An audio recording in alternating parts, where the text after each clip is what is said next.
งไข่ไหมมันอยู่จังสั้นเลยเด้พวกเจ้าเอ๋ยคือเฮามีชีวิตอยู่จังซี่แหละทุกข์ก็ทุกข์จังซี่แหละแต่ว่ามันเปรียบนรกแล้วมันคนละเรื่องกันฮ้อนใหม่จังสั่นเป็นเท่าไรอาสงไข่เด้การเวลาเนิ่นนานไปแล้วกรรมทุเลาเบาบางนี่เป็นธรรมชาติอันหนึ่งของมันเองเด้กรรมทุเลาเบาบางลงแล้วตัดรัดว่าเป็นกำเนิดโลกวันโลกนี้เกิดขึ้นเองโดยธรรมชาติเด้อบ่มีผู้ใดสร้างจากบ่ล่ะเมื่อกำเนิดโลกเบารัดเอาเลยว่าสสารมวลสารอย่างต่างๆมาห่อหุ้มดินที่มีอยู่แค่ส่วนเดียวนี่น้อยที่ดินนี่วันนี้น้ำสิหุ้มก้อนดินนี่ไว้จักว่าน้ำหุ้มก้อนดินไว้น้ำนี่3 ส่วนดินส่วนเดียวหุ้มไว้จังซี่ การเวลาเนิ่นนานไปเป็นอสงไขยดวงอาทิตย์เริ่มโผล่นี่เริ่มโผล่จักว่าแรงอากาศในความร้อนความหนาวอย่างก็แล้วแต่ที่มันขึ้นดินที่อยู่ทางในที่น้ำหุ้มไว้ตรงกลางนั่นมันเริ่มพุดขึ้นมาเป็นง่วนดิน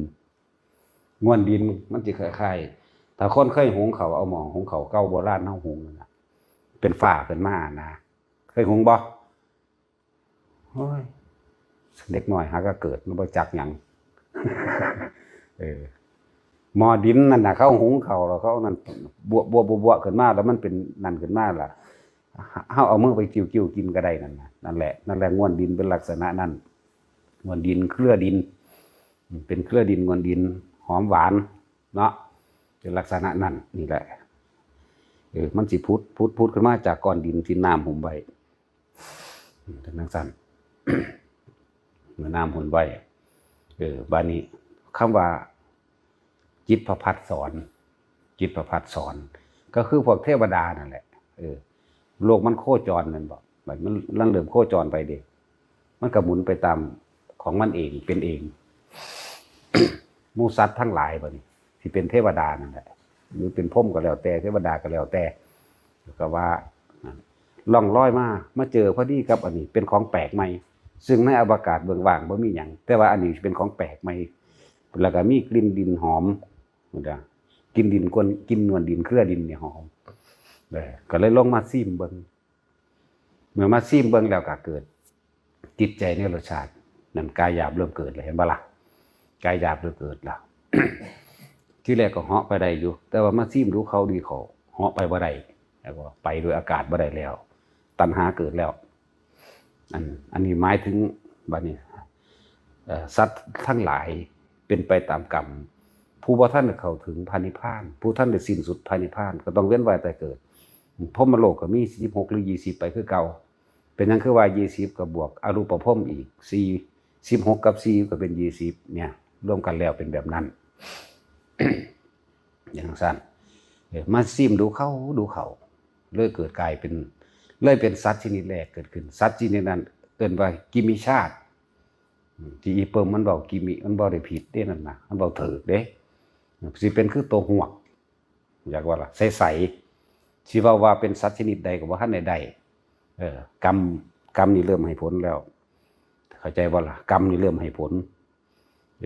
อกุศลกรรมเริ่มให้ผลบัดนี้หลังจากนั้นง่วนดินก็พุดขึ้นมาเรื่อยหมู่เทพทั้งหลายที่เหาะล่องลอยมาก็เริ่มมากินข้าวไหลเข้าง่วนดินก็เริ่มเบิดโดยธรรมชาติแรงดันดินก็โผล่ขึ้นมาถึงเหนือน้ำได้เมื่อดินโผล่ขึ้นมาถึงเหนือน้ำได้น้ำมีอากาศความร้อนร้อนหนาวมีพืชธัญพืชต่างๆเกิดขึ้นเองสัตว์ทั้งหลายกิวิชาติทั้งหลายที่อยู่ในน้ำนี่ก็เริ่มขึ้นฟังบางประเภทกินดินบางประเภทก็กินใบไม้ใบไหลเริ่มไปเรื่อยๆจังซั่นของมันยาวนานตลอดการยาวนานหลายล้านปีเด้บ่เป็นธรรมดาเด้หลายล้านปีบัดนี้ด้วยอกุศลกรรมที่ยังมีอยู่ของหมู่พรหมทั้งหลายของเทพทั้งหลายที่ลงมาจุติในนี่จุติโดยน้ำซะก่อนเข้าใจบ่ล่ะจุติโดยน้ำซะก่อนกินง่วนดินไปซะก่อนเครือดินไปซะก่อนบัดนี้สัตว์ประเภทที่เป็นควายก็เป็นควายเลยเด้อเป็นงัวก็งัวเลยเป็นหมูเป็นหมาเป็นกาเป็นไก่เป็นไส้เดือนเป็นมดเป็นแมงเป็นไห่เป็นกิ่งก้อมกิ่งกายขี้กระป๋อมยังก็เป็นไปของมันเลยเด้บ่ได้แม่นพัฒนาการเข้าใจบ่ บ่แม่นพัฒนาการอย่างเช่นหลักการวิทยาศาสตร์เขาว่าลิงนี่พัฒนามาจากคนพัฒนามาจากลิงแม่นบ่แล้วลิงอันเก่าคือบ่พัฒนาให้มันเบิดเข้าใจว่าล่ะมันคือมีลิงอันนั้นลิงอันนี้อยู่ซั่นคนกับคนเลยเด้อลิงกับลิงเลยปลาดุกกับปลาดุกปลาช่อนปลาเข็งปลาคอให้ใส่เดือนก็เป็นของมันโดยจังซั่นนี่คืออกุศลกรรมทั้งหลายที่เศษกรรมทั้งหลายบ่ทันได้เบิดอย่าลืมพวกเฮาอยู่นี่เฮ็ดหยังไว้เข้าใจบ่ล่ะเฮ็ดหยังไว้แน่ก็จะได้ร่วมไปในหั่นแหละนี่พูดถึงว่าผู้ในนรกเด้ก็อยู่ในนรกเลยตอนที่บ่ทันได้อันนี้เข้าใจบ่ล่ะปฏิสัตว์นรกต่างๆผุดขึ้นมาเกิดเป็นพวกเดรัจฉานนี่บ่บาดนี่มันมีแล้วนี่ความสมดุลมันเกิดขึ้นแล้วที่มันเบิดกรรมพวกเปรตพวกหยังก็แล้วแต่มันเบิดของมันเองมันก็ขึ้นมาเป็นสัตว์เดรัจฉานมาเป็นปูเป็นปลาเป็นหอยแข้งแมลงภู่นั่นนี่เป็นไดโนเสาร์เป็นปลาอานนท์เป็นปลาอย่างต่างๆสื่อปลามันใหญ่เด้ปลาพวกนั้นปลาสมิติงสะปลาอานนท์ปลายังใหญ่กว่าว่านอีกเข้าใจบ่ล่ะใหญ่กว่าว่านอีก ลักษณะนั้นตั้งเบิดต่อมาพืชท่านธัญญาหารเกิดขึ้นสัตว์ที่มันเป็นสัตว์ของมันเองไก่ตัวผู้ก็เกิดเป็นไก่ตัวผู้ไก่ตัวเมียก็เกิดเป็นตัวเมียผู้หญิงผู้ชายก็เกิดขึ้นมาพร้อมกันที่เขาเว้ากันเถียงกันเรื่องว่าไก่กับไข่อะไรเกิดเกินกันอันนั้นเป็นแค่การพูดถึงปลายเหตุเข้าใจว่าต้นเหตุมันสำคัญเกิดจากจิตที่สร้างสมอกุศลทั้งเบิดไก่ผู้ไก่เมียก็เกิดขึ้นมาโลดนกตัวผู้นกตัวเมียก็เกิดขึ้นมาโลดคนผู้หญิงผู้ชายเกิดมาโลดแต่ว่าตะกี้บ่ท่านได้มีอารมณ์ทางเพศอยากบ่ท่านมีอารมณ์ทางเพศบ่ท่านมีผู้ใดเสียมาเกิดก็ลงมาน้ำมากินน้ำอันนั้นอันนี้นี่แหละกินพืชกินผักไปสะก่อนการเวลานานไปเท่าไรหลายล้านปีอยู่ได้บัดนี้ในระหว่างผู้หญิงผู้ชายก็เกิดมีเพศขึ้นเห็นบ่ล่ะเกิดมีเพศเป็นเพศหญิงเป็นเพศชายไก่ก็มีไก่ตัวผู้ไก่ตัวเมียงัวควายก็เป็นตัวผู้ตัวเมียไดโนเสาร์ตัวผู้ตัวเมียขี่กระป๋อมยิงกาเป็นตัวผู้ตัวเมียเป็นตัวผู้ตัวเมียมาเลยได้บัดนี้นั่นแหละการเวลานานไปแล้วนี่จังเริ่มมองเห็นอวัยวะเพศเป็นกันจึงเกิดความกำหนัดขึ้นนี่อนุสัยมันตีขึ้นอยากว่าล่ะนี่ว่าเรื่องกำเนิดโลกเลยนี่อนุสัยสิ่งเล็กๆน้อยที่ยังมีอยู่ตกค้างอยู่แล้วถ้าพุ่งกันว่าไม่แล้วมากกับสิมาเสริมสร้างเพิ่มเอาไม่ได้นี่จากว่านี่อนุน้อยภายหลังนี่เกิดขึ้นในภายหลังนี่บัดนี้มันสิมาเสริมเวลาเฮาเห็นกันคือผู้หญิงผู้ชายเห็นกันมันบ่ได้ย่านกันได้บาดเข้าใจว่าล่ะเป็นนักสั่นต่อมาก็เริ่มเสพกามกันตะกี้คนเฮาก็คือหมูคือหมานั่นแหละคือไก่มีคือกันนั่นแหละกับสัตว์ทั่วไปก็เฮ็ดไปกันน้ำถนนหนทางเข้าใจว่าล่ะมันบ่ทันได้มีผู้ลงมาชี้แจงเหตุผลกลไกอยากบ่ทันได้โพธิสัตว์บ่ทันจุติอยากบ่โพธิสัตว์กับโพธิสัตว์รอจังหวะอยู่หั่นแหละนั่นแหละรอจังหวะอยู่ เพราะว่าที่นี่คนทั้งหลายเริ่มเสพกามกันเนาะเสพกามบัดนี้ผู้ใดจะเกิดเลยมาเกิดในน้ำอสุจิอันนั้นแหละเข้าใจว่าละบาดนี้ตะกี้เกิดน้ำของโลกแม่นบ่กินง่วนดินแม่นบ่นี่ต้นแรกของมันบัดนี้เรามีกรรมเป็นเผ่าพันธุ์เรามีกรรมเป็นทายาททำกรรมอันใดไว้สมรู้ร่วมคิดในการกระทำในกันคือคิดเจตนานำกันนั่นน่ะบัดนี้ก็เลยมาเกิดบัดนี้ที่แรกว่าท่านได้สร้างบ้านสร้างเรือนเด้อที่แรกมีการเสพกันในถนนหนทางบางจำพวกก็เอาค้อนดึกใส่กันมั่งแกล้งกันมั่งนี่นั่นเลยเริ่มกันอยู่เป็นครูเลยมีการสร้างบ้านส่วนอาหารกินข้าวสาลีที่มันเกิดขึ้นเองข้าวนั้นก็สุกในต้นของมันเองตะกี้บ่ได้เก็บเด้กินแค่อิ่มเข้าใจบ่ล่ะกินแค่อิ่มนึงเด้กินอิ่มแล้วก็แล้วไปกินอิ่มแล้วก็แล้วไปก็อยู่กันไปต่อมาเริ่มเสพกามกันเราเริ่มมีลูกเข้าใจบ่ล่ะผู้หญิงผู้ชายบ่ทันใส่เสื้อผ้าดอกคือกันนั่นล่ะกับหมูหมากะไก่นั่นบ่ได้ต่างกันเลยอันเดียวกันคือกันแล้วก็เริ่มมีลูกไม่ยังก็เริ่มมีความผูกพันก็เลยสร้างบ้านเริ่มสร้างบ้านแล้วเมื่อสร้างบ้านแล้วก็เลยเริ่มเก็บอาหารมาเป็นทุนมาตุนเอาไว้เมื่อมีการเก็บอาหารเนี่ยเป็นทุนมาตุนไว้เริ่มมีการหวงพื้นดินเข้าใจป่ะล่ะเลยเป็นเขตเป็นแบงเป็นนั่นเป็นนี่ก็ตั้งผู้นั้นเป็นนายบ้านตั้งผู้นี้เป็นผู้ใหญ่บ้านนั่นแหละตั้งนี่เป็นการว่าคนผู้นี้เป็นคนซื่อสัตย์แน่บางทีนะมาตั้ง แล้วก็ยกให้ผู้นี้ผู้เป็นหัวหน้าในบ้านแต่ละหมู่บ่ต้องทำการงานหยังพวกนี้แบ่งให้พลเม็ดจังซี่นะเข้าก็ดีหลังจากมีการแบ่งมีการแยกแบบนั้นแล้วเข้าสาลีรุ่นเก่าก็เหี่ยวแห้วตายลงจากบ่ล่ะเริ่มมีการแบ่งเขตแบ่งดินไปเข้ารุ่นเก่าๆมันบ่เกิดคือเก่าเด้เข้าใจบ่ล่ะพอคนเอามาเก็บแล้วเนี่ยตามธรรมดามันสุกอยู่พุ่นก็กินข้าเลยเข้าใจบ่กินข้ามันสุกข้าต้นบาดนี้มันเอามาบ่มไม่ใช่ก็ว่าล่ะมันเอามาบ่มไปเฮือนมันเก็บของไผของมันย่านแต่บ่ได้นั่นแหละเริ่มละบัดนี้เริ่มคำว่าเริ่มรักเริ่มตัวเริ่มมีกิเลสเริ่มมีตัณหาเริ่มมีมัญญาเริ่มมีหยังขึ้นมาเรื่อยๆเดี๋ยวเอื่นว่ากำเนิดโลกอคัญญสูตรกำเนิดโลกเป็นแบบนี้หลังจากนั้นต่อมาเรื่อย ที่อยากให้เข้าใจอย่างหนึ่งคือสัตว์ชนิดใดก็เกิดชนิดนั้นเลยไก่ตัวผู้ตัวเมียก็เกิดพร้อมกันเข้าใจว่าล่ะผู้หญิงผู้ชายก็เกิดพร้อมกันแบบนี้แหละอันที่เขาเถียงกันไก่กับไข่อันใดเกิดก่อนกันนั่นน่ะธรรมชาติมันสร้างมาโดยสมดุลดีแล้วอย่าไปหาเถียงกันให้เฮาเบิ่งต้นคิดมันพุ่นต้นเหตุนี่แหละเหตุภาเวปภาวะเยนี่ทำทั้งหลายย่อมเกิดแต่เหตุสิ่งทั้งปวงทั้งหลายที่เกิดขึ้นมานี่ย่อมมีเหตุมีปัจจัยให้เกิดขึ้นมาได้เข้าใจว่าล่ะคือว่าใจเป็นใหญ่ใจเป็นประธานสำเร็จได้โดยใจจิตใจของเฮาเองสะสมมันไว้พอเฮาบ่ว่างคายทำทั้งหลายทั้งปวงเฮาบ่ว่างคายเฮาบ่หยุดเฮายังหยุดเฮายังติดเฮายัง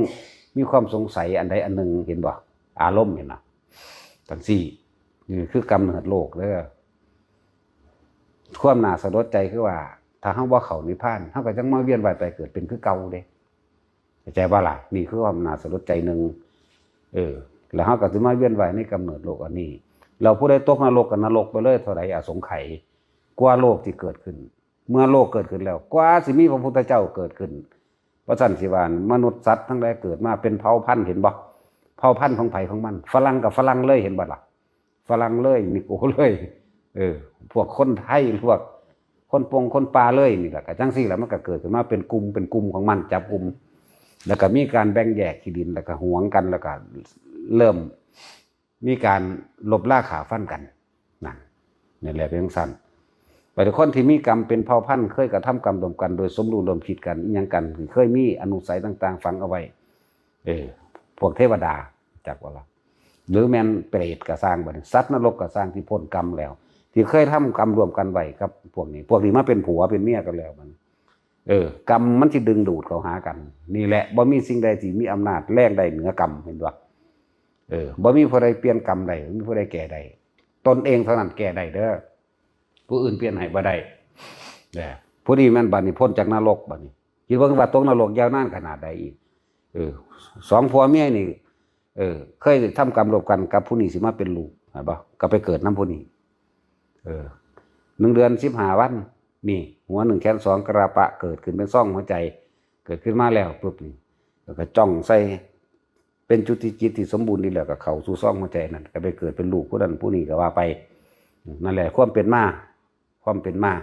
ทั้งเบิดนี่เริ่มต้นของสัตว์เลยได้นี่อคัญญสูตรกำเนิดโลกกำเนิดคนกำเนิดสัตว์ต่างๆนานาสารพัดไก่หูไก่เมียก็เกิดพร้อมกันนกตัวผู้นกตัวเมียก็เกิดพร้อมกันเข้าใจว่าล่ะมันเป็นโตของมันมาเลยเพราะว่าปลาวงปลาบ้านเกิดพร้อมกันปลาสมติงหรือว่าปลาอานนท์มื้อนี้ปลามังคระมื้อนี้ใหญ่ปลาพวกนี้ใหญ่กว่าว่านเท่าซุมื้อนี้คือเฮาเห็นตอนนี้ว่าสัตว์ใหญ่ที่สุดคือช้างแต่ว่าไดโนเสาร์มันใหญ่กว่าเข้าใจว่าล่ะนี่ก็สิเป็นการตอบคำถามอันนึงที่เขาถามว่าพระโพธิสัตว์เฮานี่คือบ่เห็นเว้าเรื่องว่าเคยเกิดเป็นไดโนเสาร์นะ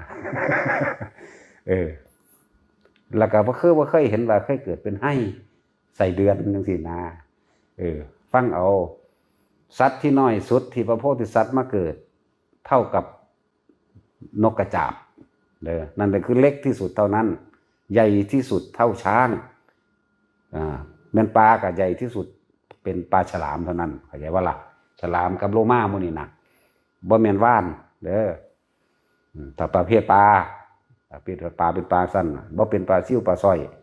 ปลาดุกนี่เป็น เห็นว่าล่ะปลาดุกเป็นปลาเข็งเป็น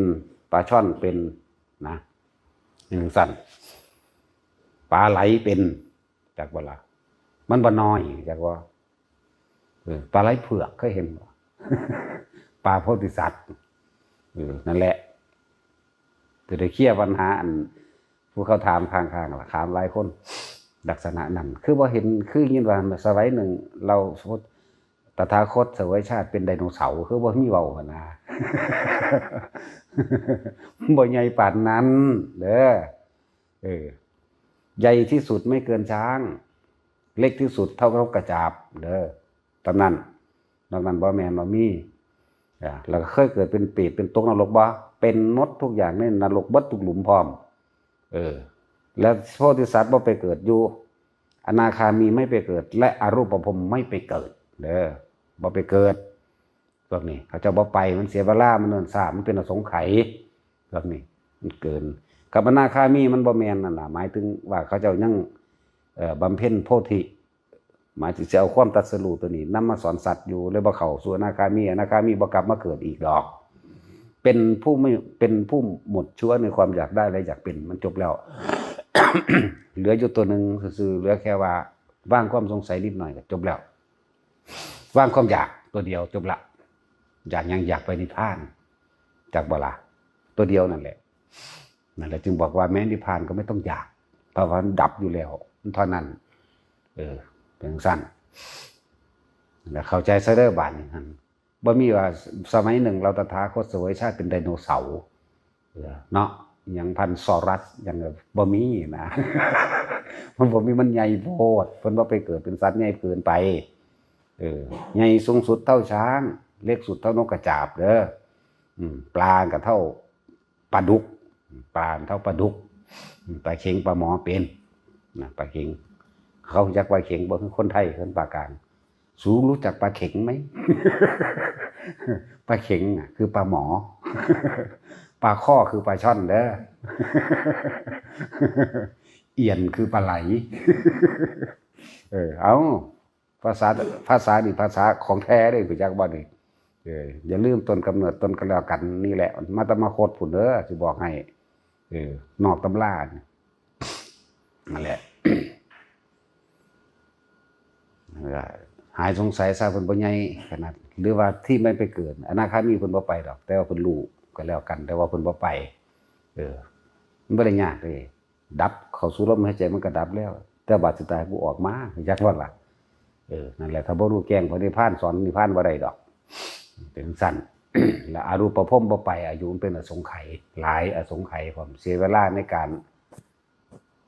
ลุยคนสัตว์มาประคองหมู่พวกที่เคยทำบาปทำกรรมรวมกันมาประคองเอาซึ่งกันและกันนั่นแหละนี่แหละคืออาคัญญสูตรแต่ว่าเฮาเว้าลัดเอาความรายละเอียดมันยาวกว่านี้อีกเด้อรายละเอียดเป็นนายบ้านนั่นต่อมาก็โลกเริ่มเกิดเอาปฏิไลกับขึ้นมาแล้ว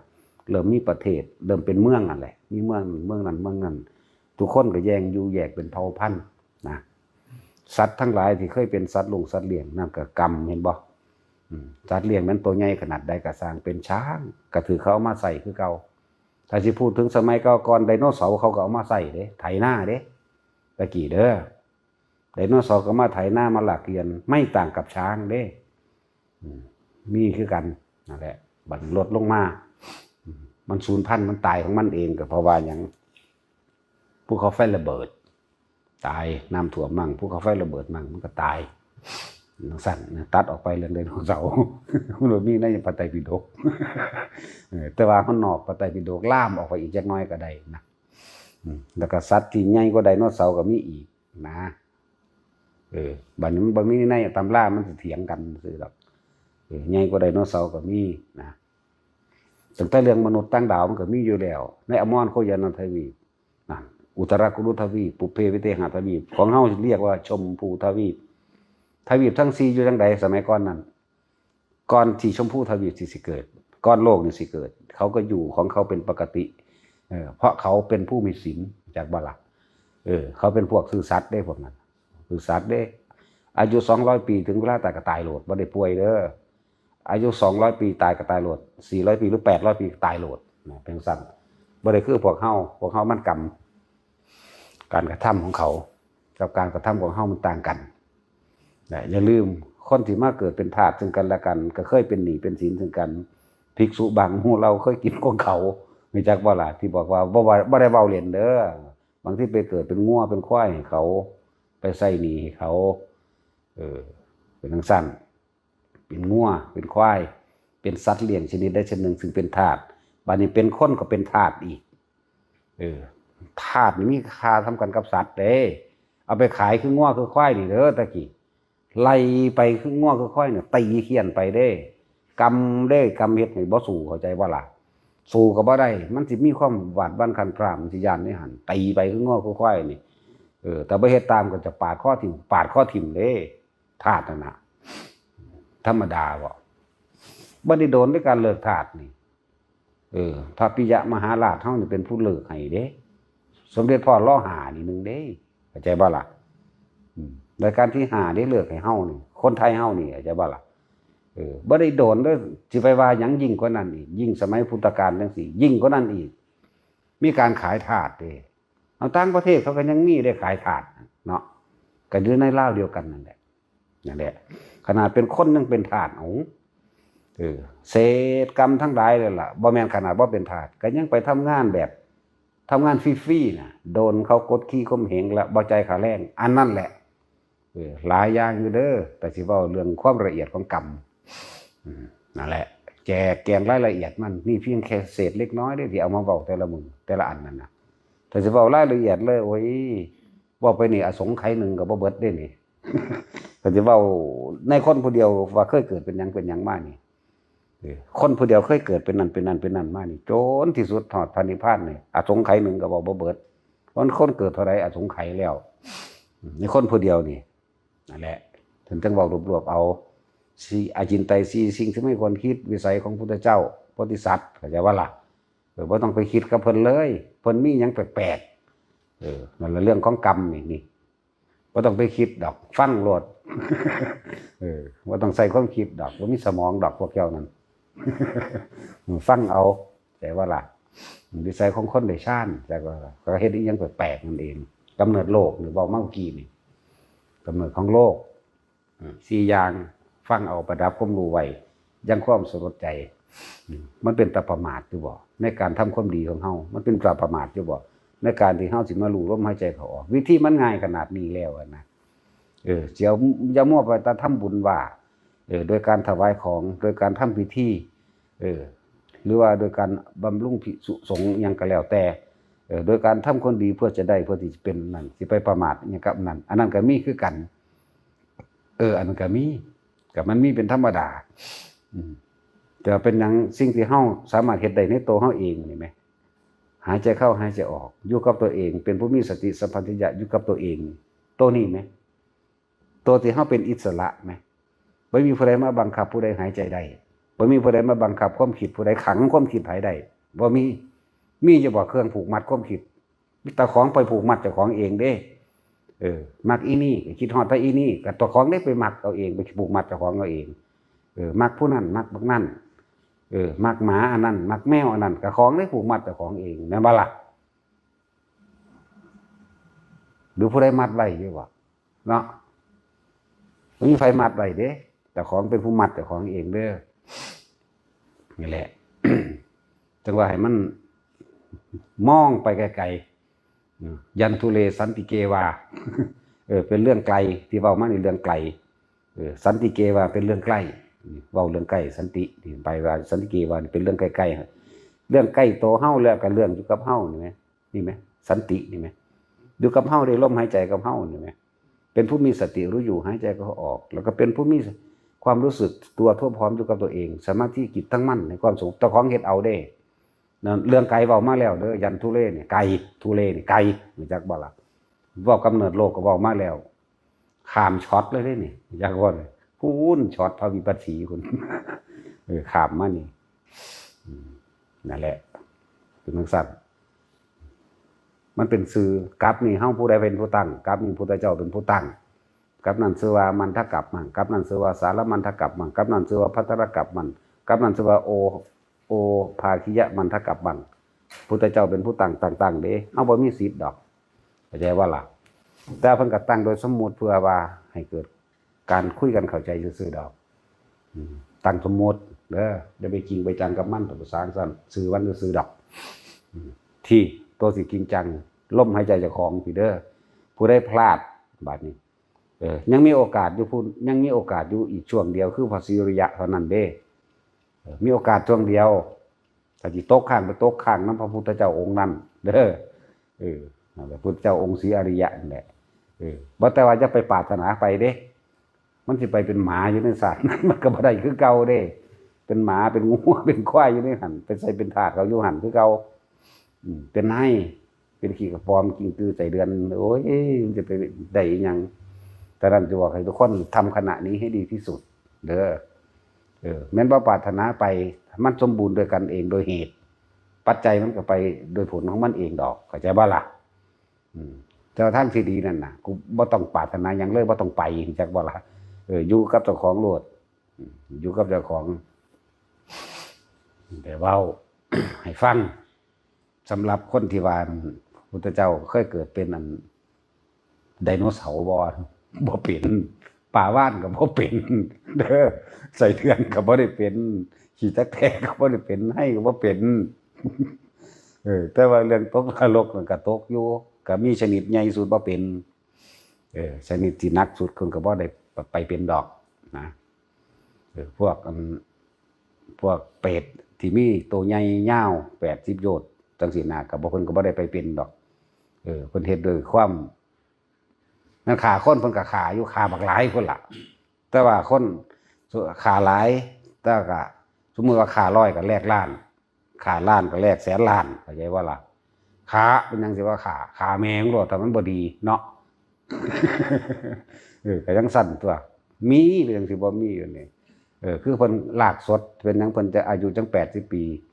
ก็มนุษย์กินคนเพิ่นก็ถูกคอตายนั่นแหละเลยเป็นเหตุให้เพิ่นมีอายุ80ปีนั่นแหละเป็นจังสั่นเรารัดเอามันหลายโหด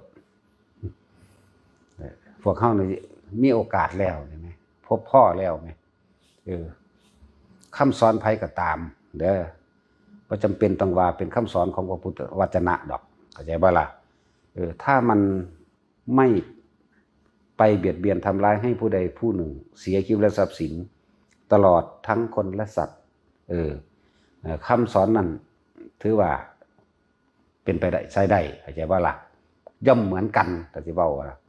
เฮาบ่อยากเว้าสละสลวยนะ คำสอนใครก็ตามสรุปเปรียบเทียบลงแล้วก็ทำได้แล้วก็ทำตามแล้วถึงแล้วรู้แล้วไม่เป็นไปเพื่อการทำร้ายเบียดเบียนให้ผู้ใดผู้หนึ่งเสียชีวิตและทรัพย์สินตลอดทั้งคนและสัตว์คำสอนนั้นถือว่าเหมือนกันเป็นสิ่งเดียวกันเพราะคำสอนต่างๆล้วนแล้วจากธรรมชาติทั้งนั้นไม่มีใครบัญญัติขึ้นเองบ่มีผู้ใดสร้างกรรมขึ้นเองเข้าใจบ่มีผู้ใดเป็นเจ้าของกรรมบ่มีผู้ใดเป็นเจ้าของสวรรค์หรือนรกบ่มีผู้ใดเป็นเจ้าของพระนิพพานล้วนแล้วแต่เป็นธรรมชาติที่พระพุทธเจ้าเฮาเป็นผู้เขาไปรู้ไปเห็นหล่นนำธรรมชาติออกมาสอนจึงบอกว่าย่อมเหมือนกันอิสระ3ประการเป็นหยังก็นี่เด้อิสระอันที่1ไม่มีความเร่าร้อนกังวลว่าผู้ใดผู้หนึ่งจะมาทำร้ายเบียดเบียนตนเพราะเราไม่มีความคิดที่จะทำร้ายเบียดเบียนให้ผู้ใดผู้หนึ่งเสียชีวิตและทรัพย์สินตลอดทั้งคนและสัตว์อิสระอันนี้เอิ้นว่าศีลเป็นปกติศีลปกติอันนี้นั่นแหละจะเป็นอิสระตัวมันบ่ได้พาว่างกับไผเด้ก็จะว่าล่ะเมื่อศีลมันมีตัวนี้แล้วกับสมาธิกับปัญญาก็ได้หันคนบ่อยากได้เลยมันจังบ่ขาบ่หลักจักบ่ล่ะเห็นบ่นั่นคือทางทฤษฎีคำสอนโดยทฤษฎีศีลสมาธิและปัญญาแต่ว่าของจริงมันโดยภาคปฏิบัติจริงๆปัญญาสมาธิจึงเป็นศีลปัญญากับสมาธินี่ล้วนแล้วเป็นอุปกรณ์ให้เข้าถึงความไม่เบียดเบียนเท่านั้นเด้เข้าใจบ่ล่ะแม่นบ่เอาผู้ใดออกมาศีลบริสุทธิ์เลยอยู่นี่มีจะบ่โอ้มีแต่มันถูกถึงแก่นเต็มที่ของเจ้าของแล้วมันจังเริ่มหาความผิดเจ้าของมันจังเริ่มเห็นธรรมเด้คนเฮาทุกข์ถึงที่สุดเพิ่นจังเข้ามาหาธรรมดอกถ้าบ่ถึงที่สุดนั่นน่ะก็บ่ทันเข้ายังมีความหวังนั่นนี่อยู่ตัวเองต้องเจ็บปวดคำว่าทุกข์ที่สุดเจ็บปวดอกหักผิดหวังโทษผู้อื่นสารพัดเข้าใจบ่ล่ะบ่ได้โทษเจ้าของที่เจ้าของมาเกิดเองดอก บ่ได้โทษเจ้าของที่เจ้าของเป็นผู้เข้าไปยึดติดถือมั่นเองดอกโทษผู้อื่นเนาะโทษผู้อื่นล้วนๆบัดนี้เฮ็ดจังได๋ก็บ่มีผู้ใดแก้ให้เจ้าของได้เด้บัดนี้ตัวเองต้องแก้ตัวเองได้บัดนี้มันจังเข้ามาหาตัวที่จักบ่ล่ะว่าจะลือว่าเวลามันไปตกข้างนี่แหมในช่วงระหว่างกลับต่อกลับนี่มันบ่ได้น้อยเด้กลับต่อกลับเนี่ยอคัญญกลับหมายถึงในกลับนั้นเป็นของว่างเปล่าจากคุณงามความดีเลยเด้จังมาเป็นอคัญญศูนย์บัดนี้คือเลยกลายเป็นอคัญญสูตรกำเนิดโลกเนี่ยแล้วระหว่างกลับต่อกลับบ่มีหยังเลยมืดดำไปเลยโลกก็แห้งๆคือสีเทานั่นแหละคือดาวอังคารสีเทานั่นแหละพวกเจ้าเคยเห็นอยู่ว่าในโทรทัศน์นั่นแหละสีเทาเด้สีเทาแดงๆจักว่าล่ะเป็นจังซั่นบ่มีสัตว์ด้วยนั่นน่ะขนาดนั้นจังว่าแต่ละคนนั่นน่ะสิ่งที่เฮาเฮ็ดเองได้แม่ลมหายใจเป็นของเราเองความคิดเป็นของเราเองบ่มีผู้ใดมาขังความคิดไว้ได้เอาผู้ใดผูกความคิดเฮาไว้ได้อยู่บ่เอาความคิดเฮาไปขังไว้ในกระคุได้อยู่บ่ขังบ่ได้เนาะนั่นแหละคือขังยายล่มไว้บ่ให้ไปหาตาจุ๋ยตะกี้ล่ะขังยายล่มไว้ในห้องเนาะแต่ว่าขังหัวใจบ่ได้เด้นั่นแหละเราเลยร้องเพลงกักขังฉันเถิดกักขังไปนะแต่ขังใจฉันไม่ได้หรอกใจเราอยู่น้ำตาจุ๋ยเด้อซั่นโอ้ยคือละบ่าวจุ้ยขี้มูกเกตอยู่ไหนเนาะเราคิดพอละถ้ามีก็ทักอันยังอันนาฬิกากั้นพาวตะกี้เนาะฝึกรุ่น50จังเคยเล่นนาฬิกากั้นพาวแล้วจะทัก2อันนะนี่เราคิดฮอดอันนี้อย่าลงคิดฮอดตาจุ้ยใส่นาฬิกาเท่ไว้ได้2อันเด้สาวล่มเจ้าคิดจังใดก็ข่อยโอ้ยผู้ขี่กูดิบักหาทางเปียกได้เอาคือเก่าเห็นว่าก็เมื่อครั้งแล้วสิเอาเสียดขี้มูกมันสิต้วยกันมาถึงหูไปละเป็นกาบเบิดแล้วก็ว่าต้วยดากกับของเป็นเขิบไปทั้งนี่ล่ะโอ้ยสกปรกตัวเดียวนี่ล่ะเดี๋ยวนี้ก็เป็นคือเก่าเรื่องสั่นล่ะแต่จุ้ยมานอนวัดประจำอย่าล่มกับบ่ยอมเพราะว่าคิดฮอดเนาะนำมานอนวัดคือกันนั่นแหละจังซั่นตัวว่าท่านสิว่ากักขังฉันเถิดว่าเนาะก็ขังใจบ่ได้เนาะอย่าลมก็จังซั่นล่ะแหละความคิดเป็นของไผของมันบ่มีผู้ใดบังคับได้บ่คือร่างกายเด้ร่างกายผูกมัดไว้ได้เด้ขังไว้ได้ขังไว้ในกะคุได้ก็ใช่ว่าล่ะแต่ใจนี่ขังบ่ได้เป็นหยังคือบ่เป็นอิสระเป็นหยังคือบ่ควบคุมของเจ้าของเองเนาะลมหายใจก็อยู่ในของเองแหมมีผู้ใดว่าหายใจแทนกันได้อยู่บ่มีผู้ใดรับรู้ความรู้สึกสุขทุกข์แทนกันได้อยู่บ่ก็บ่มีเป็นหยังคือสิไปแค่คนอื่นเด้อนี่แม่นบ่ล่ะในเมื่อฟังธรรมพุทธเจ้าเข้าใจรู้เรื่องแล้วคือบ่ควบคุมเอานั่นแหละจังว่าทุกคนให้เป็นผู้มีสติต่อเนื่องจักว่าสติมันต่อเนื่องคนมันขาดการต่อเนื่องที่พวกเข้ามาฝึกกันอยู่นี่นั่งอยู่นี่แล้วลุกแล้วก็ลืมแล้วพุ่นล่ะเว้าพื้นกันล่ะชุกๆๆไปละบาดนี้แม่นบ่ซั่นนี่แหละถึงบอกว่าเฮาฝึกสมาธิแบบต่อเนื่องจึงเรียกว่าให้ทุกคนมีสัพพัญญะในตัวเองสติระลึกรู้ในกายส่วนใดส่วนหนึ่งก็แล้วแต่ว่าเฮาเอาลมหายใจสัพพัญญะคือรู้สึกตัวอยู่กับตัวเองถ้าอยู่กับตัวเองแล้วมันไปสร้างภพสร้างชาติบ่ได้เด้เพราะว่าความคิดนั่นเด้ความคิดไปนึกถึงบุคคลที่รักกับบุคคลที่เกลียดความคิดกับปรุงแต่งไปมโนภาพนึกขึ้นก็เกิดอารมณ์นั่นแหละภพชาติเกิดแบบนั้นบัดถ้าอยู่กับตัวเองมันภพเกิดบ่ได้เด้มันเป็นกลางได้อยู่กับตัวเองกลางกับกลางล่มนั่นแหละให้ทุกคนควบคุมตัวของเองแม้นเฮาบ่ได้ศาสตร์นี่ไปตกข้างน้ำพระศิริยะก็ยังสิมีสิทธิ์อยู่ได้ถ้าเกิดเวียนว่ายถ้าเกิดในวงล้อมของพุทธศาสนานี่แม้นเดรัจฉานเกิดในวงล้อมของพุทธศาสนาอาจสิมีฟุกไปสวรรค์ก็ได้เด้เข้าใจบ่ล่ะฟุกไปสวรรค์บ่อึดเด้แต่ว่านั้นมีในตำราเข้าใจบ่ล่ะนิดหน่อยนึงดิปลาดุกไปสวรรค์จังซี่นาแล้วมาเกิดเป็นภิกษุองค์นั้นจังซี่นากบไปสวรรค์เมธิกะจังซี่นาหรือโคสกะไปสวรรค์หมานี่นั่นจักว่าล่ะ จากหมาบ่แต่คนแท้ๆจะเป็นนรกอยู่นะ จากไอได้เนาะ อีเกียไปสวรรค์นั่นเดี๋ยวมันมาเกิดเป็นอีเกียอะไรอีนั่น แล้วยิ้มจังสิเลยละโอ้ยละอย่ายิ้มละ อีเกียมาเกิดเป็นเกียร์คือเก่าวันนั่นแหละเกียร์ไปสวรรค์เนี่ยฟังธรรมอันนี้แหละที่พวกเฮาทองเขาเอื่นมันร่วมมันกรรมฐานทั้งเบิดรวมอยู่ในหันแหละธาตุ4อายตนะ6อายตนะ12ธาตุ18อินทรีย์22ก็ร่วมอยู่ในหันแหละที่เพื่อเขาเจ้าสวดบทนั่นแหละอีเกียร์500เนี่ยมันได้ฟังแล้วมันก็เพลินไปจิตใจมันเคลิ้มเห็นบ่ตกใส่ผนังถ้ำตายซ้ำไปเกิดเทวดาแล้วเกิดมาเป็นภิกษุในศาสนาพระพุทธเจ้าโคดมเฮามีเห็นบ่ล่ะจังซั่นเนาะมันฟุกอยู่เด้ สิเรียกว่าฟุกก็ว่า แต่ว่ามันน้อยพระพุทธเจ้าคนที่เพิ่นเทียบคนที่ไปอบายภูมิเท่ากับขนโคเฮาสิเถียงเพิ่นขนโคล้านตัวส่วนไปสวรรค์นิพพานเนี่ยเท่ากับเขาโค2เขานั่นแหละเท่านั้นแหละเถียงในจังน้อยอยู่ดอกความจริงเด้นี่ขนาดคนมาวัดแท้ๆมันยังโลกหานั่นอยากเอาด้วยเนาะ ธรรมดาว่ามีเบิดนั่นแหละยังก็ดีนี่พูดถึง คลายความสงสัยซะครูบาพุทธเจ้าเขาก็บอกเรื่องเพิ่นเกิดเป็นไดโนเสาร์ คือว่าเพิ่นเกิดเป็นปลาว่านแน่ใหญ่กว่าว่านก็มีแต่ว่าบ่ได้เกิดนะสูงสุดก็แค่ปลาฉลามแล้วก็มาเป็นปลาเข็งปลาไหลปลาช่อนปลาดุกเป็นแต่น้อยกว่าปลาเหล่านั้นบ่เป็น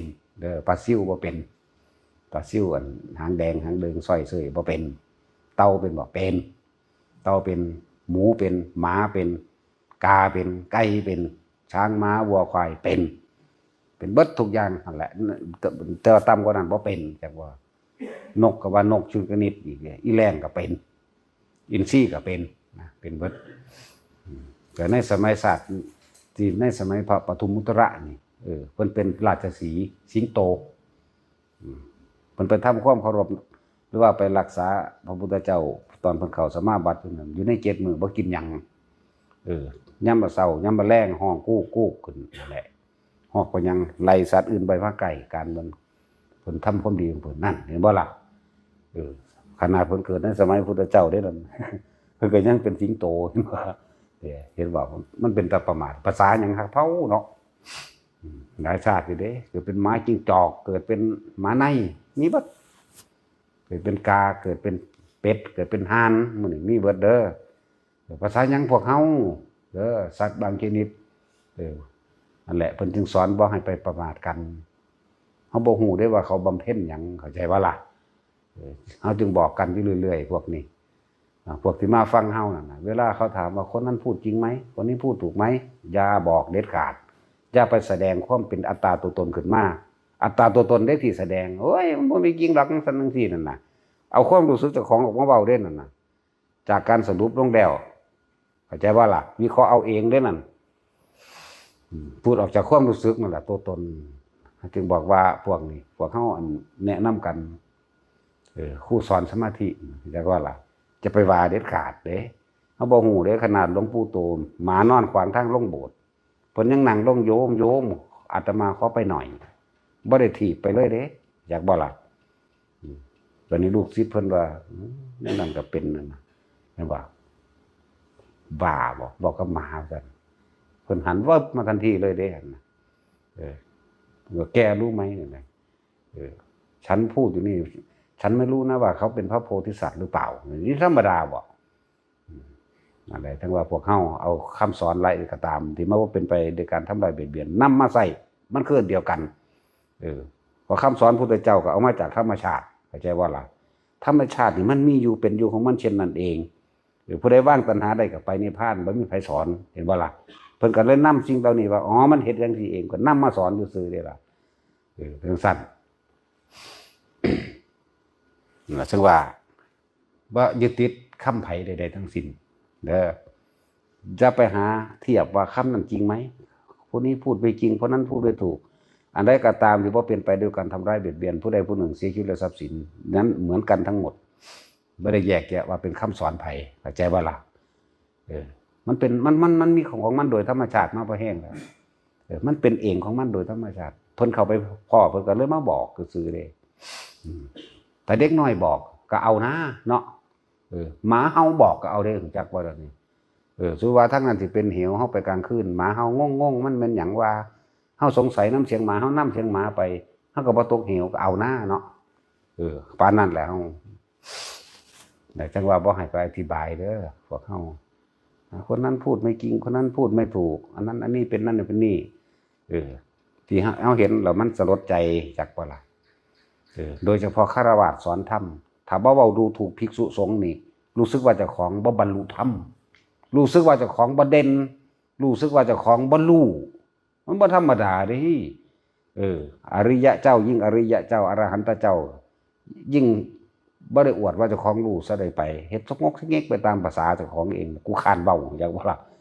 อธิบายไปก็เข้านั้นเด้ยิ่งประเภทไปหาว่าคนนั้นสอนผิดคนนั้นสอนถูกอันนั้นเป็นอย่างนั้นคนนั้นจะไปนรกอย่างนั้นอย่างนี้แต่ของรับเองเบิดล้วนๆเด้นั่นเว้าสิ่งใดๆสิ่งนั้นนะจึงบอกพวกเฮาเตือนกันไว้อย่าไปหาเว้าคนนั้นคนนี้กับผู้อื่นเฮาบ่เป็นความคิดเขาเฮาบ่ได้ไปหายใจน้ำกันกับเขาผัวกับเมียอยู่น้ำกันแท้ๆมันยังบ่ได้รู้ใจรู้ความคิดกันเนาะภาษาเจ้าของเห็นในอันนั้นซื่อๆเขาเว้ามาสืบต่อกันมาซื่อๆอย่าไปหาเฮ็ดจังว่าเตือนแล้วเตือนอีกนี่ให้ผู้นี้เว้าผู้เดียวหลวงพ่อเว้าได้ผู้เดียวมันอยู่ในฐานะอันสมควรเข้าใจว่าล่ะพวกเฮานี่ห้ามนะเฮาบ่ฮู้เด้ว่าผู้นั้นเป็นอรหันต์หรือบ่เป็นแต่ที่เฮาเห็นนั่นน่ะฆราวาสสอนธรรมถ้าว่าเว้าดูถูกภิกษุสงฆ์นี่รู้สึกว่าเจ้าของบ่เด่นรู้สึกว่าเจ้าของไม่รู้เด้ต้องอวดรู้ขึ้นมาเด้ว่าธรรมดาเด้มีแต่ทฤษฎีแต่ว่าทฤษฎีทั้งหลายทำลายตัวเองล้วนๆพวกนั้นนั่นแหละจังว่าความรู้จำส่วนมากจำแล้วไปเกิดใหม่ดีไม่ดีไปเกิดในนรกเพราะว่ามันสิเที่ยวตำหนิภิกษุสงฆ์ถ้าบ่ว่าจังซี่กูบ่เก่งเข้าใจบ่แม่นว่าแท็กซี่ถ้าบ่ว่าจังซี่กูบ่เก่งอันนั้นผิดอย่างนี้อันนี้ผิดอย่างนี้โลดเด้เนาะมันอยู่นำลูกกับเมียมันนั่นแหละก็จังซั่นแหล้วแล้วก็หาเงินซื้อกินแต่ละของนั่นแหละคือบ่เอาไปแจกจ่ายอีกอื่นอีกบ่นั่นแหละจังว่าพวกเฮาเตือนเฉพาะพวกเฮาผู้ใดบ่ฟังก็สร้างผู้ใดฟังก็สร้างจังซั่นแหละอยู่บอกให้เฮาเว้าเฉพาะเรื่องของเฮาประสบการณ์ของเฮาเองการว่างจิตของเฮาเองการทรงฌานของเฮาเองการเป็นผู้มีสติระลึกรู้สึกตัวอยู่ในตัวเองไผที่สอนผิดไผที่สอนถูกอย่าไปตัดสินกับเขาว่าผิดว่าถูกเฮาก็บอกอยู่เรื่อยๆไม่ยืนยันไม่ตัดสินเฮาเอาประสบการณ์เฮาให้ฟังบางที่เฮาก็ยกตัวอย่างจากพระไตรปิฎกบางที่ก็เอานอกพระไตรปิฎกออกมานอกพระไตรปิฎกกับประสบการณ์นั่นแหละยังสิสู่ประสบการณ์เลยเนาะนั่นแหละนอกพระไตรปิฎกหายสงสัยซ่านผู้ว่าพระพุทธเจ้าเขาคือว่าเรื่องไปเกิดเป็นไดโนเสาร์โอ้ยบักหามันเป็นอะไรมันก็ถามมาถามอยู่นี่แหละมันมีอยู่บ่มีนั่นแหละเว้าเรื่องตาอาคัญจะสูตรมาแล้วเริ่มต้นกำเนิดโลกมาแล้วกับอันตรธานก็เว้าแล้วแล้วก็มาเริ่มกลับก็เว้าแล้วเด้อโพธิสัตว์เป็นแบบนั้นแบบนี้ก็เว้าแล้วหังบ่เว้าทั้งเบิดดอกหลายโพดนะความรู้ของเพิ่น18ศาสตร์18อย่างนั่นก็มันก็หลายโพดไปเรียนรู้เอาเองแต่ชาตินี้พุทธะต้องคล่องแคล่วต้อง24แสนโกฏพุ่นเด้สมาบัติเพิ่นน่ะจังสิเป็นไปได้นะท่านบอกเฮาโอ้ยสั่งมันดอกอันของเพิ่นใช่ว่าล่ะของพวกเฮานั่นแหละก็จ่อเขาแค่อันน่ะผมทรงฌานสีได้ตลอดจะพึงเว้านะอีหยังก็แล้วแต่ขอให้มันว่างได้เข้าใจบ่มันสิฌานแช่มหยังก็สั่งของมันดอกเด้อขอให้เป็นผู้รู้สติในตัวเองก็พอล่ะรู้สึกตัวเท่าพร้อมในตัวเองแค่นั้นพบเกิดบ่ได้แล้วพบมันเกิดได้เพราะว่าพวกเจ้าไปคิดถึงบุคคลที่รักบุคคลที่เกลียดสัตว์ที่รักสัตว์ที่เกลียดบ้านที่มีและบ้านที่ยังไม่มีเงินที่มีและเงินที่ยังไม่มีนั่นบ่ นั่นแหละพวกเราคิดมโนคือใจวาดภาพจินตนาการเดี๋ยวความจำสัญญาอารมณ์ทั้งหลายนั่นแหละมโนเลยนึกภาพนั้นนึกภาพนี้ขึ้นให้เป็นแบบนั้นให้เป็นแบบนี้วิญญาณพวกเจ้าก็มีรอบที่รองรับคือความรู้สึกในความพอใจเราพอใจนั่นแหละจิตมโนวิญญาณน่ะ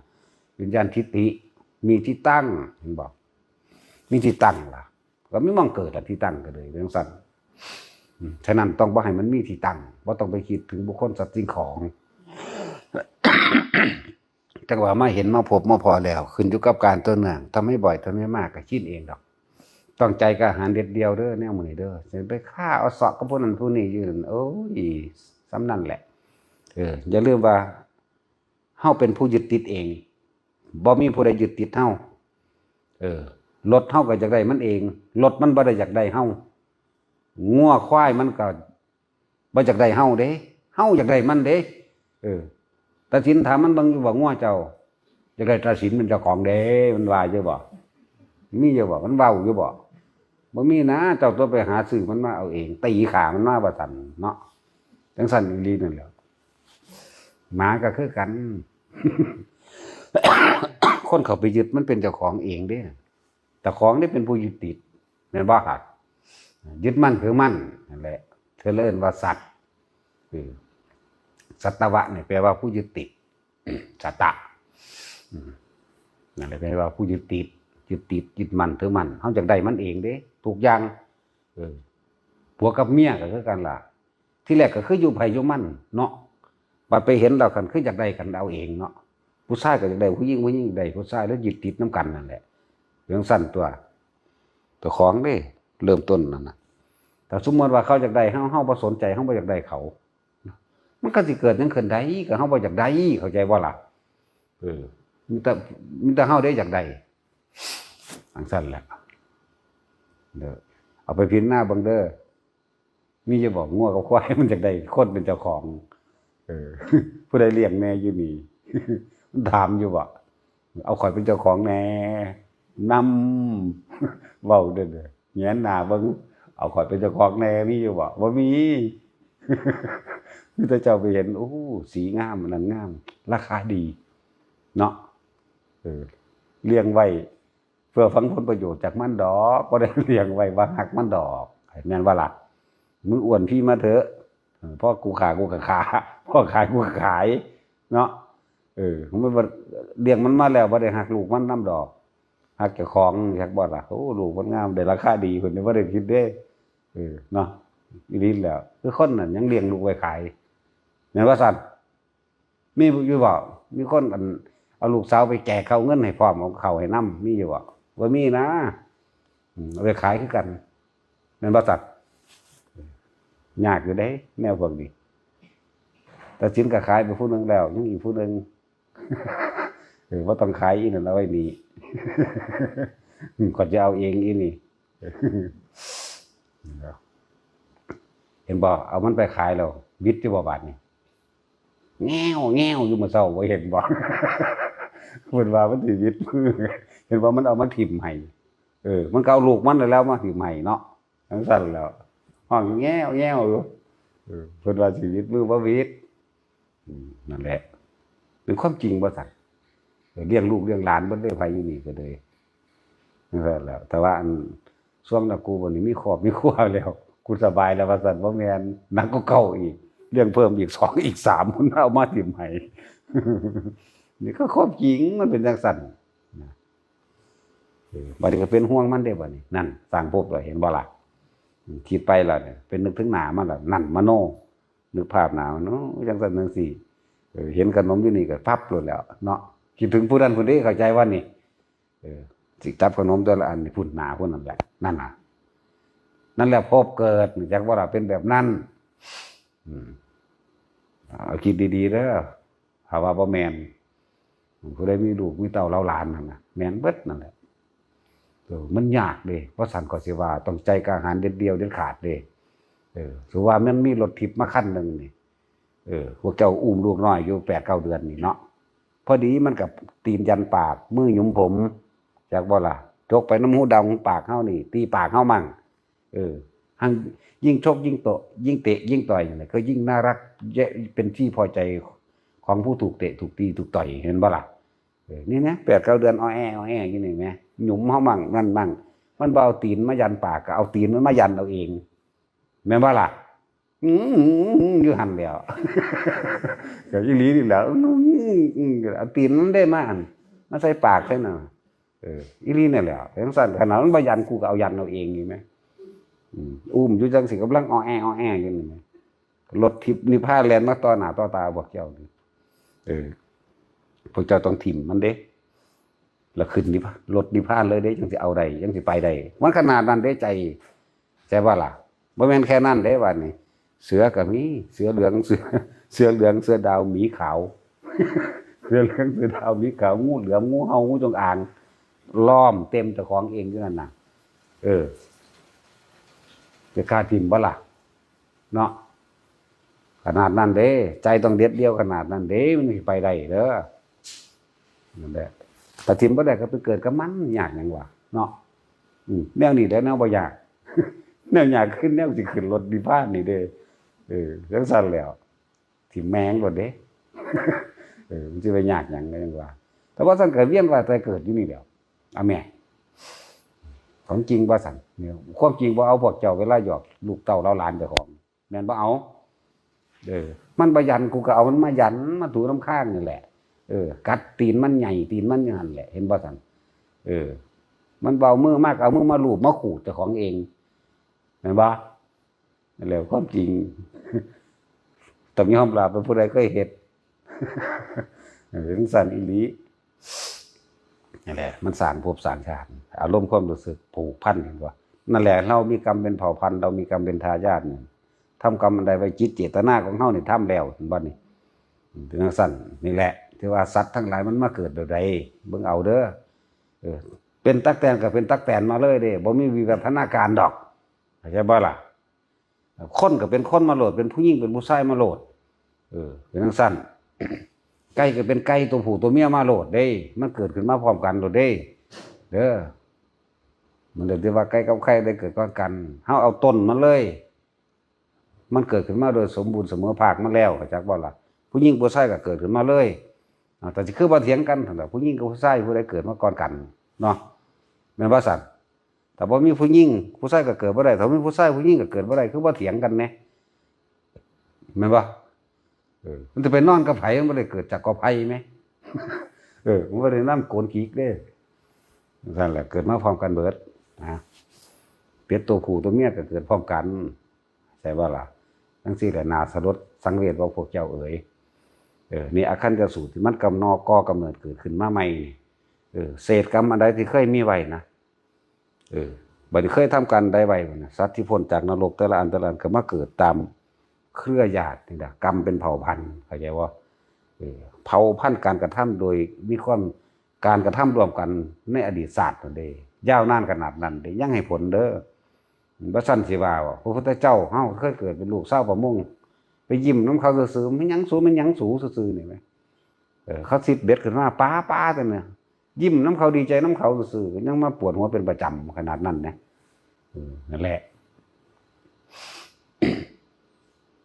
อันนี้ทุกคนมีโอกาสแล้วนี่ลมหายใจกับของเจ้าของเองหูดังเจ้าของเองความคิดกับความคิดเจ้าของเองบ่มีผู้ใดกักขังความคิดของเจ้าของใดบ่มีผู้ใดบังคับหายใจใดบ่มีผู้ใดรองรับความรู้สึกของเจ้าของใดนอกจากตนนี่ไหมคือบ่เฮ็ดเอาวิธีก็บอกง่ายล่ะนะไปใส่มาใส่กะสร้างโอ้ยยากกะสร้างมึงแล้วมันกูคือกันแล้วเนาะก็บอกแล้วมันง่ายเลยนะหรือสิเป็นนั่งเข่งรับตาขมึงอดข้าวอยู่หั่นบ่อดข้าวจะเก็บมือแล้วนั่งเข้มข้นคุณจะเอาอรหันต์อยู่หั่นบ่มันสิไปได้หม่องใดหม่องหั่นไปว่ามันจังซั่นล่ะแท้ที่จริงแค่เขามีสติรู้อยู่ในความรู้สึกตัวพร้อมกันเองจิตตั้งมั่นในความสงบนี่มันสิสงบได้เบิดทุกสถานที่นั่นแหละถ้าเฮาบ่ออกไปคิดนึกนี่ไหมฟังดีๆถ้าเฮาบ่ออกไปคิดนึกนี่สงบแล้วเด้นั่นน่ะเอาฐานที่ตั้งในความผูกไว้เกาะลมไว้เข้าใจว่าลู่ลมเข้าลู่ลมออกไว้นี่วิธีฝึกถ้ามันฝึกเป็นแล้วบ่หาแต่ลู่ลมดอกซื่อๆของมันนั่นแหละแต่มันเป็นแล้วนั่นน่ะมันบ่ได้ลู่ลมดอกมันก็อยู่ของมันสิว่างไปเบิดว่างจากสิ่งที่เห็นว่างจากสิ่งที่ได้ยิน นั่นแหละเอิ้นว่าจิตตั้งมั่นก็เลยมันละของมันแล้วมันนายคักแล้วมันเรียนรู้มาคักแล้วคือพวกเฮาฟังมานั่นแหละแต่จริงๆแล้วฟังคักๆฟังแต่ข่อยมันได้นี่ไปฟังผู้อื่นก็ฟังแล้วก็ไปเอามาเว้าอ้างกันซื่อเนาะแม่นบ่ไปวัดนั่นมาแล้วไปวัดนี้มาแล้วบ่ได้เอาเนื้อหามันเลยไปเอาหน้าจักว่าล่ะไปเอาหน้ามาบักใหญ่บานเพ้อเบ้อปากเป๋ๆเว้ากันแบบจักว่าล่ะแล้วก็ไปเว้าพื้นคนนั้นเป็นซั่นเพิ่นนี่เป็นสิได้วัดนั่นแหละได้วัดที่เจ้าของไปนั่นล่ะพวกนั้นคักๆนั่นน่ะมันเป็นส่งกาแฟเฮ้ยมีเฮฮาสนุกสนานกรีดกราดคือว่าล่ะว่าธรรมะเฮาเฮฮาเนาะธรรมะเฮาบ่ได้เศร้าเด้ตลกโหดตลกเอาจริงเด้อธรรมะเฮาจักได้ล่ะจังซั่นแหละธรรมะเฮามันเป็นแบบนั้นมีโศกบ่มีเศร้าก็แล้วกันเนาะเบิกบานจักบ่ล่ะธรรมะเฮามันเบิกบานเฮาบ่ได้เคร่งเครียดด้วยข้อศีลวัตรต่างๆบ่ได้เข้มข้นว่าต้องนั้นต้องนี้ดอกแต่เฮาเข้มข้นด้วยใจปล่อยออกตลอดนั่นแหละก็ดีคือกันนั่นแหละเฮ็ดไปโลดเพราะสำนั้นแหละอีหยังก็เลยเฮ็ดไปซ้ำตายไม่ตายเด้อพวกเจ้าเอ้ยมรณานุสติกรรมฐานนี่เป็นไม่ตายในการเตือนตนเด้อมันเป็นหยังคือว่าไม่ตายแต่เฮ็ดนั้นเฮ็ดนี้บ่ได้แล้วลดสั่นเข้ามาลดความคิดเกิดมาผู้ใดก็ตายเบิดจักว่าล่ะหดสั่นความคิดเข้ามาระลึกถึงความเป็นจริงนี่นะไผก็ตายเบิดเฮาจิตทะเยอทะยานยังเกินนั่นแท้เนี่ยกลับเข้ามาตัวมันก็กลับเข้ามาสู่อุปสมานุสติมันก็ทำให้เกิดความสงบได้ตัวอุปะนี่มาสิ่งที่อุบัติขึ้นสมานี่สัมมาทิฏฐิของเจ้าของหรือมีสมาธิเข้ามาในตัวเองนั่นน่ะสติคือระลึกรู้อยู่ในกายนั่นเลยเอิ้นว่านึกถึงพระนิพพานเป็นอารมณ์อุปสมานุสติที่เพิ่นแปลรวมเลยว่านึกถึงพระนิพพานเป็นอารมณ์ทางคนมันบ่เข้าใจนิพพานไม่มีอารมณ์แล้วจะเอาอะไรเป็นอารมณ์มาสั่นมึงก็เคยเห็นก็เว้าไปทั่วทีหมดแล้วเนาะกูของเล่นน้อยแห้งดอกจักว่าล่ะจังซั่นตัวคนบ่ทันได้เคยถึงสิว่าจังได๋ก็สร้างว่าบ่ถึกบ่คือเก่าล่ะบ่ถึกจังได๋ก็บ่ถึกนี่แหละอุปสมานุสตินี่มรณานุสติเนี่ยเวลาเฮาอกหักผิดหวังเครียดแค้นหยังก็แล้วแต่ถ้านึกถึงคำว่าตัวนี้มันจะใจอ่อนลงดอกมันสิผ่อนคลายลงมันสิอภัยให้ตัวเองบ่แม่นอภัยให้เขาเด้ความจริงอย่าลืมเด้อกูเครียดอีนี่กูสร้างมึงเข้ากระดูกดำกูสูญมึงกูบ่อยากอยู่นำมึงกูบ่อภัยให้มึงว่ะเนาะแต่ของบ่ได้ไปลงนรกกูบ่อภัยให้มึงพูนมันหากินก๋วยเตี๋ยวอยู่ทางใดบ่อีหลีนั่นแหละฝุ่นมันเล่นตูดๆติดๆอยู่พุ่นมันกดแช่ผู้นั้นแช่ผู้นี้เซ้ยอยู่แต่ของศูนย์ดังแดงอยู่ผู้เดียวอยู่แหละศูนย์อยู่อีหลีนั่นแหละความจริงก็เป็นจังซั่นกูบ่อภัยมึงซั่นแต่ของได้นั่นบ่ให้อภัยเจ้าของเด้อนั่นแหละมรณานุสตินี่คือการนึกถึงความตายมันสิเฮ็ดให้เฮาลดพยศตัวเองลงมาลดความเกรงกาจลดความกล้าลดความอาฆาตลดความบาดหมางนี่ลดความน้อยใจลงมามันสิมาเบิ่งแล้วมันมาอยู่กับตัวเองเด้มรณานุสติสิติดกันกับอุปสมานุสติจักบ่เมื่อมันกลับมาถึงตัวเองเนี่ยสิ่งใดสิ่งหนึ่งเกิดขึ้นในความคิดของเฮาที่เฮาความคับแค้นใจน้อยใจเสียอกเสียใจหยังก็แล้วแต่นี่เนี่ยมันสิมานึกถึงว่าคนผู้ใดก็เกิดมาตายเบิดนี่เริ่มเข้ามาหาเจ้าของเห็นบ่กายตายกายบ่เป็นของตนแล้วนี่จึงเป็นอุปะนี่สิ่งที่อุบัติขึ้นภายในจิตของเฮาอุบัติขึ้นสมานี่คือบัดนี้สัมมาสติเริ่มร่วมมาเดี๋ยวนี้สัมมาสติรวมลงมาได้บัดนี้นี่ความคิดน้อมเข้ามาหาตนแล้วนี่อุปสมานี่นุสสะนี่นุสตินี่คือระลึกถึงตัวเองนั่นเองก็เลยเอิ้นว่านึกถึงพระนิพพานเป็นอารมณ์แค่เขามาอยู่กับตัวเองก็เป็นแล้วแม่พวกเจ้าคือคิดยากแท้พอบ่พาฝึกยากปานนั้นเด้แต่ข่อยเฮ็ดมายากเด้ข่อยเฮ็ดนี่มายากคือหยังนี่ข่อยอยากได้ฤทธิ์ได้เดชอยากเห็นนิพพานตั้งแต่ข่อยเป็นเนรก็ไปฝึกน้ำหลวงปู่ดูมั่งหลวงปู่โตมั่งพุ่นเด้หลวงปู่ดูวัดสะแกมันเอาพระบางมื้อเด้นี่ก็พ่อแม่ครูอาจารย์ก็คนนึงหลวงปู่โตอินทสุวรรณโนนะ พุ่นไล่ไปนอนมันก็สิใส่โอ้โหกุฏิห่างๆให้เฮาไปนอนกันเลยบ่ได้สบายคือพวกเจ้าเด้อนอนอยู่หั่นล่ะกดจ้องอยู่หั่นแหละถ้าเองคุยกับพระได้เองค่อยกลับก็คุยกับพระอยู่กับเพิ่นนั่นแหละพระบ่แม่นความหมายเพิ่นว่าเดี๋ยวเฮาก็เอาดิก็พระพุทธรูปลุกขึ้นมายืนคุยกับเฮาได้เพิ่นก็ฮู้เด้ล่ะว่าเฮาคุยได้อีหลีนะแล้วแต่กลับก็กลับนะครับกลับนะจังสั้นแล้วหลวงปู่นั่นก็คือกันนำมาพระทะนั่นก็เลยเอากรรมเสมอมันก็แกล้งขึ้นของมันเด้ล่ะแปลกอยู่เด้นั่นแหละเฮ็ดไปเบิดปู่ฤาษีวันนั้นแม่นเบิดน่ะแต่อันใดมันดีเฮาก็เอามาคุยนะทางคนหวงครูบาอาจารย์เด้อ้างเอาว่าซั่นโอ้ยปานว่าของมึงคือบ่ขอดไว้ห่อไว้ขอดเสื่องใส่พกส่งมึงไว้ตะบักหามึงว่าเฮาอ้างว่าเป็นลูกศิษย์วันผู้นี้กูกล่าวคำว่าสังฆังสลังคัจฉามิมันผิดให้บอกเนาะบัดนี้ก็สิบ่ว่ากูอ้างเป็นลูกศิษย์ของพระพุทธเจ้าอีกบ่บาดนี้เนาะโอ้ยแนวนี้ก็มีเด้พวกปัญญาแก่ปัญญาแก่เข้านรกจักว่าล่ะเป็นจังซั่นอีหลีเด้ว่าเฮาอ้างว่าเป็นลูกศิษย์ผู้นี้ถ้าคำว่าพุทธังธัมมังสังฆังสนังคัจฉามิมันก็สิว่าไผบ่ได้ตัวเนาะสูคือบ่ใส่ถุงส่งไว้หีแม่มึงนี่เกิดจังซั่นตัวนั่นก็มีว่าเฮาอวดว่าเฮาอ้างถ้าว่าพูดถึงภาษาลิบุตรว่าลูกศิษย์ภาษาลิบุตรก็สิว่าบ่ได้เด้บัดบ่ได้เกิดท่านเพิ่นเนาะบัดนี้ถือว่าเฮาก็บ่เกิดท่านพระพุทธเจ้าอีกเนาะในดังศาสตร์นี้เด้ก็สิว่าเฮาอ้างอีกตัวโอ้ยนั่นก็มีกระจายออกแน่สูจะถือไว้กับหลายสูจะยึดติดหลายสูจะอ้างว่าสูเป็นลูกศิษย์ผู้นั้นผู้นี้หลาย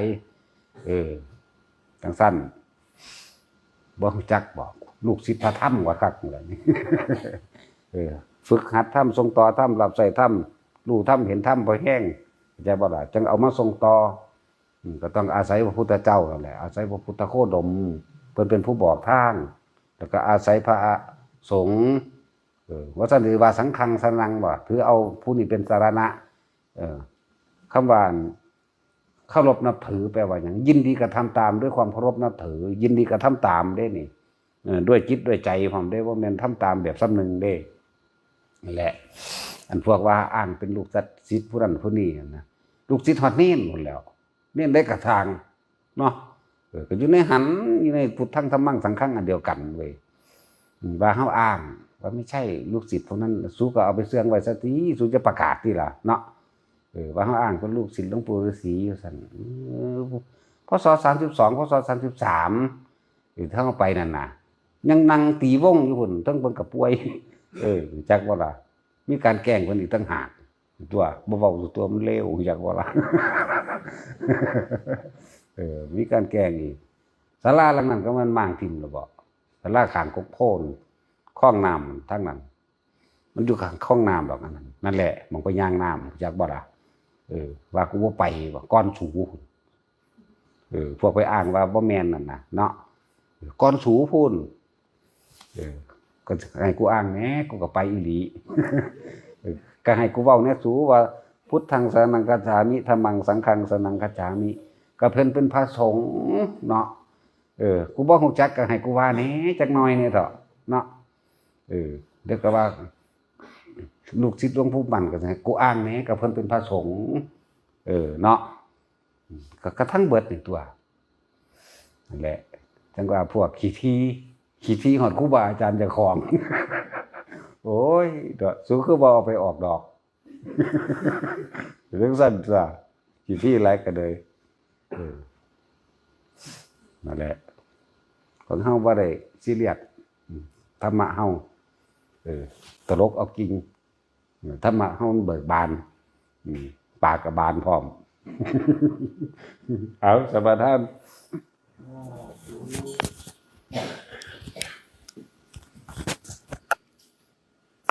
นะโมตัสสะภะคะวะโตอะระหะโตสัมมาสัมพุทธัสสะนะโมตัสสะภะคะวะโตอะระหะโตสัมมาสัมพุทธัสสะนะโมตัสสะ